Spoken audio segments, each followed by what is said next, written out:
Ibadah Nabi sallallahu alaihi wasallam merupakan pembahasan yang paling indah ikhwatul Islam, dan Nabi adalah wasat. Nabi adalah wasat, atau yang kita kenal dengan wasatiyah, atau yang kita kenal dengan moderat.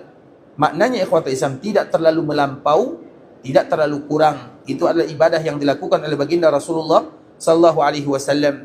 Maka dalam bahasa Arab ada namanya ifrat, ada namanya tafrit, ada namanya wasat. Ada namanya ifrat. Ifrat itu ikhwatul Islam berlebih, terlalu berlebih. Dan kemarin kita telah berikan contoh, ada 3 orang yang datang kepada Nabi, namun ia tak jumpa Nabi sallallahu alaihi wasallam. Ia jumpa istri Nabi yang bernama Aisyah radhiyallahu taala anha. Mereka bertanya salat Nabi, puasa Nabi, keluarga Nabi, ka'annahum taqalluha. Seolah-olah mereka menganggap ibadah Nabi itu terlalu sedikit. Dan yang pertama mengatakan, aku bisa salat malam tanpa tidur. Itu bukan ibadah namanya, itu namanya ifrat. Itu namanya ifrat. Kemudian yang kedua mengatakan, saya puasa tanpa berbuka, setiap hari saya berpuasa. Itu bukan ibadah namanya, itu namanya ifrat. Ifrat itu melampau, lebih. Karena kalau sekiranya baik, maka Nabi yang akan buat pertama kali. Tapi Nabi tak buat demikian. Kemudian ada yang tafrid. Tafrid itu ikhwat Islam lalai, tak payah beribadah. Yang penting iman ada di sini. Yang penting hati baik. Kalau hati kita baik, maka lisan kita akan baik. Kalau lisan kita baik, maka anggota badan akan ikut baik. Dan anggota badan yang baik, ia akan tunduk kepada Allah Subhanahu wa taala. Itu namanya tafrid.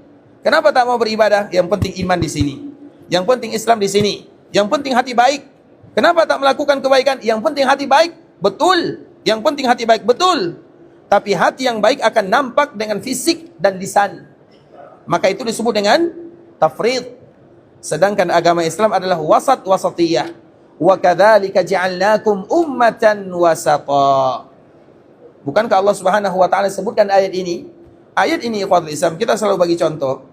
Ayat ini di dalam surah Al-Baqarah. Al-Baqarah, surah Al-Baqarah, berapa jumlah ayat Al-Baqarah? 286. 286 bagi 2 berapa? 140. Allah menyebutkan dalam surah Al-Baqarah ayat 143, wa kadzalika ja'alnakum ummatan wasata. Kalau tak percaya tengok ayatnya. Dalam surah Al-Baqarah. Jadi Allah Subhanahu wa taala sebutkan secara fisik, secara zahir dan secara batin. Ayat itu Allah bagi tahu dalam Al-Qur'an bukan tanpa makna. Bahkan nomor pun ikhwatul Islam. Karena wasata itu makna hukum asalnya pertengahan.